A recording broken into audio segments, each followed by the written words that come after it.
कलंदर से सुल्तान को सनसनीखेज मुकाबले के बाद 1 रन से शिकस्त दे दी।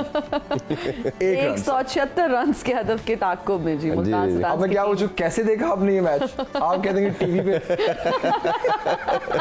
कैसा रहा ये मैच? देखिए, 2 चीज़ें थी। एक तो मैंने कहा था कि जो टॉस जीतेगा वो चेस की तरफ जाएगा, क्योंकि ड्यू फैक्टर का हमें आइडिया हो रहा था कि ड्यू फैक्टर आएगा।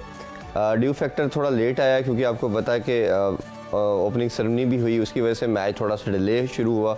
अप्रोक्सीमेटली 8 बजे के बाद हुआ, बट 8 से भी थोड़ा सा आगे हो गया था, जिसकी वजह से एक्सपेक्टेड था कि मैच थोड़ा लेट एंड होगा और ड्यू आएगी। और वही हुआ कि आखिरी 7-8 ओवर में 10 ओवर में हमने देखा कि ड्यू आना शुरू होगी। ड्यू में जिस तरह मैंने कल बताया था कि बॉल ग्रिप करना मुश्किल होता है, सीम स्विंग करनी नहीं होता, स्पिनर के लिए भी प्रॉब्लम आती है, तो वो सारे मसले थे। अब लाहौर कलंदर को सारा क्रेडिट देना चाहिए कि आपने देखा कि उन्होंने 100 रन पे पहली विकेट उनको मिली, बट देवर नोइंग कि हम इनको फंसा सकते हैं। और हमें मालूम था कि लाहौर कलंदर की जो बॉलिंग लाइनअप है वो PSL की जितनी भी टीम्स हैं उन सबसे अच्छी है। और उन्होंने एक तो अच्छी चीज़ ये की कि उन्होंने ज़्यादा रन्स कंसीड नहीं किए। रिजवान ने वही चीज़ गलती की जो पाकिस्तानी टीम में करते हैं। ओवरऑल उनकी प्लानिंग ठीक थी, अगर देखा जाए तो उन्होंने उनको पहले 15-20 रन कम पे आउट कर रोक लिया। लग रहा था कि 190-200 तक ले जाएंगे, बट जब फखर खेल रहे थे खास तौर पे, बट उन्होंने कंटेन अच्छा किया। तो वो आप 175 वाज वेरी रीजनेबल टोटल, और इस विकेट के ऊपर चेस करना कोई मुश्किल था नहीं। बट वो रिजवान का जो था कि अप्रोच के शुरू में थोड़ा रुक के खेले, एंड में विकेट्स इंटैक्ट रखे, और उनके पास बहुत बड़े पावर हिटर भी थे। बट वो आपको पता है कि मॉडर्न डे क्रिकेट में अब होता नहीं है कि हर दफा जाके आप एंड में हिटिंग करें और लग जाए। खास तौर पे जब वो मिलर आउट हुए, पोलार्ड रन आउट हो गए, तो फिर वो बहुत मुश्किल हो गया। तो ये लाहौर के अंदर को आइडिया था कि हमारे पास आउटसाइड चांस एक मौजूद है, हम इनको रन कंसीड नहीं करते, और उनके बॉलर ने वही डेथ बॉलिंग बहुत अच्छी की। खास तौर पे हारिस रऊफ ने, जमान खान ने लास्ट ओवर बहुत अच्छा किया, शहीन शाह अफरीदी ने शुरू का स्पेल बड़ा अच्छा किया, दोबारा आके उन्होंने रिजवान की विकेट ली। तो ये मेरा ख्याल है एक बड़ा अच्छा वही मोमेंटम उन्होंने कंटिन्यू किया जहां पे उन्होंने लास्ट PSL छोड़ा था। और ये मेरा ख्याल है कि ये खूबसूरती है PSL की, जिस तरह हमने कल भी बात की कि सारी टीमें बैलेंस है, जबरदस्त है, इनका कॉम्बिनेशन बड़ा अच्छा है। ये पहली दफा मैं देख रहा हूँ कि सारी टीमों के आप अगर स्क्वाड्स देखेंगे तो बड़े जबरदस्त किस्म के हैं। नहीं तो नॉर्मली होता है कि 2-3 टीमें जरा तगड़ी होती हैं, 2-3 टीमें हल्की होती हैं, तो आपको कुछ मैचेस वन साइडेड नजर आते हैं। तो ये अच्छी चीज़ है कि दफा सारे स्क्वाड बड़े बैलेंस हैं, और हमें उम्मीद है कि इसी तरह के जो हमें जबरदस्त कांटेदार मुकाबले वो देखने को मिलेंगे। ठीक हो गया। इरफान साहब, थोड़ी सी PSL की ओपनिंग सेरेमनी की भी बात कर लेते हैं, किस तरह से आप उसको देखते हैं? अच्छा लगा कि आपको वो सारा जो उन्होंने परफॉर्मेंसेस? देखिए, ये जितने भी सिटीज थे, मुल्तान हो गया, पिंडी की भी बात कर लेते हैं, या इन्होंने कभी ओपनिंग सेरेमनी देखी नहीं थी, तो ये काफ़ी लोग डिप्राइव थे सारी इस फेस्टिविटी के लिहाज से। तो ये बड़ा एक खुशाइन चीज़ थी कि उधर मुल्तान को चूज़ किया गया, फिर सेरेमनी हुई, बड़ी अच्छी हुई। उन्होंने लाइटर नोट, वो कल आपने मीम्स भी देखी होंगी, आई में अपने हमें लोन नहीं मिलेगा। अहमद कहता है इतने पैसे खर्च किए, हमारे से लोन मांगते रहते हैं, और खुद ओपनिंग सेरेमनी में इतने पैसे लगा दिए। तो इंटरनेशनल लेवल का वो फील आ रहा था। मैं तो जमील को भी सुबह यही कह रही थी कि वो देखने में ऐसे लग रहा है कि कोई इंटरनेशनल इवेंट। देखिए, वो AVR प्रॉब्ली क्या वो टेक्नोलॉजी भी यूज की गई, जिसमें आप डिफरेंट लेजर के थ्रू एनिमेशन बनाते हैं, AR/VR, ठीक है, वो उसका भी यूज किया गया। तो ये बड़ी खुशाइन चीज है कि आप अपना इमेज बिल्डिंग है ना, बेसिकली आपका PSL जो है वो पाकिस्तान का सबसे बड़ा कमोडिटी है, सबसे बड़ा ब्रांड है। तो जब आप ब्रांड को पोर्ट्रे करते हैं तो इसी तरह ही करते हैं, आप दिखाते हैं दुनिया को कि हम इस कैलिबर की चीज हमारे पास है, हम पोजेस करते हैं, आप आए। बिल्कुल इसी तरह फिर आप एक इंटरेस्ट डेवलप करके व्यूअरशिप बढ़ती है, फिर इंटरनेशनल प्लेयर्स आते हैं। और नजम सेठी साहब का भी, नजम सेठी साहब का ये कहना था कि अब जो अगला PSL होगा उसकी ओपनिंग सेरेमनी हम कोशिश करेंगे कि पेशावर में हो। तो इस तरह के वेन्यूज को चूज किया जा रहा है जहां पर पहले इस तरह का कोई मेगा बड़ा इवेंट नहीं हुआ, ये भी काफी खुशाइन बात है। आपको क्या लगता है? देखिए, इन लोगों का जिस तरह मैंने कहा बड़े डिप्राइव है, इनके अंदर हंगर बहुत ज्यादा, थर्स्ट बहुत ज्यादा है इस चीज की। और हमने कोयटा की एग्जीबिशन मैच देखा कि किस तरह लोग जितने अंदर थे उससे ज्यादा बाहर थे।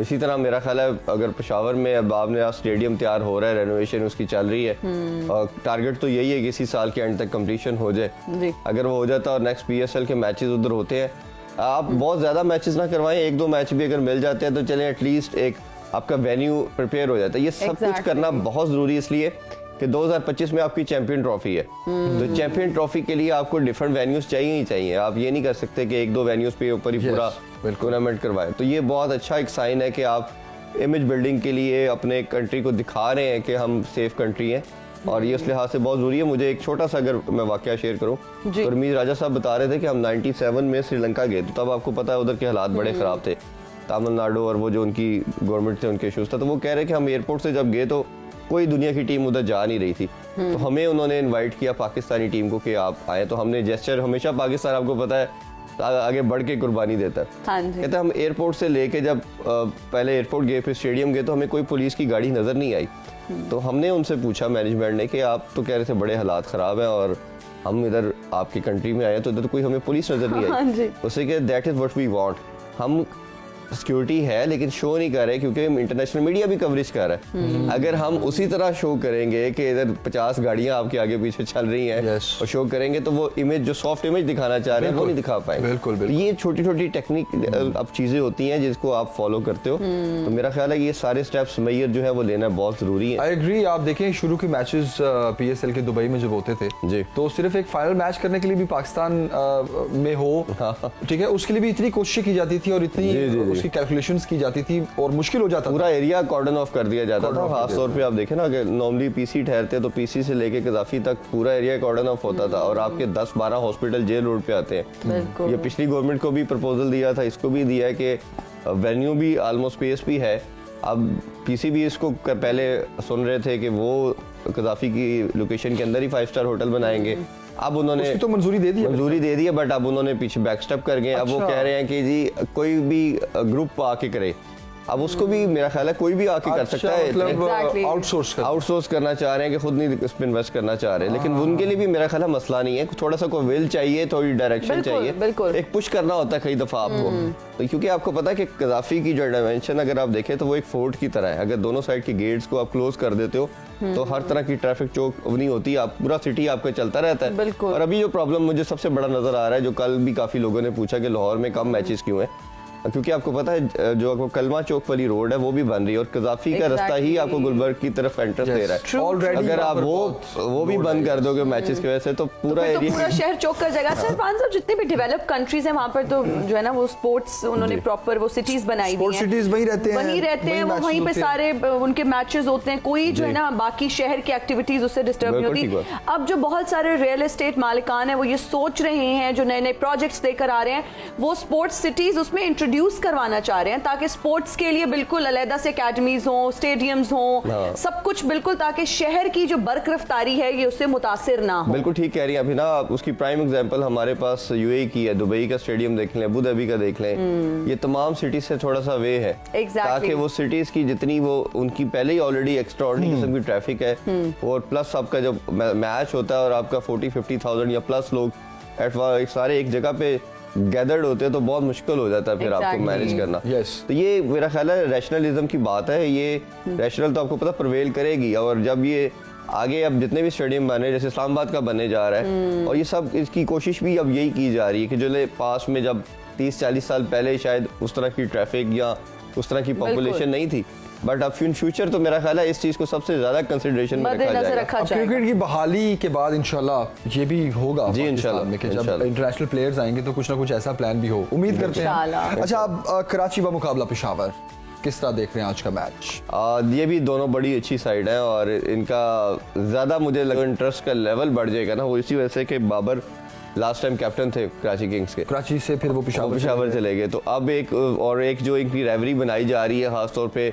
मोहम्मद आमर की और बाबर की, जिस तरह शाहीन की भी बनाई जा रही थी, तो ये एक बड़ी ज़्यादा। और पर प्लस कुछ कल एक जर्नलिस्ट ने क्वेश्चन भी किया उनसे बाबर से कि आप आए और प्रैक्टिस कर रहे हैं तो आपने आमिर और इमाद से शेक हैंड नहीं किया, आपने मुलाकात नहीं की, तो ये हाइप मीडिया कुछ डेलिब्रेशन शायद ना भी हो उनकी तरफ से, वो खुद ही क्रिएट की जा रही है। तो समहाउ ये अच्छा भी है for the sake of interest आपका, कि एग्रेशन नजर आएगा, आपको लगेगा, और प्लस करना भी कुछ चाहेंगे क्योंकि आमिर की भी जिस तरह हमने बात की कि उनका भी एक किस्म का कमबैक है, बीपीएल में बहुत अच्छी बॉलिंग करके आ रहे हैं, बट ओबियसली सबसे बड़ा प्लेटफॉर्म उनके लिए, और अगर वो वापसी चाह रहे हैं टीम में तो वो PSL है।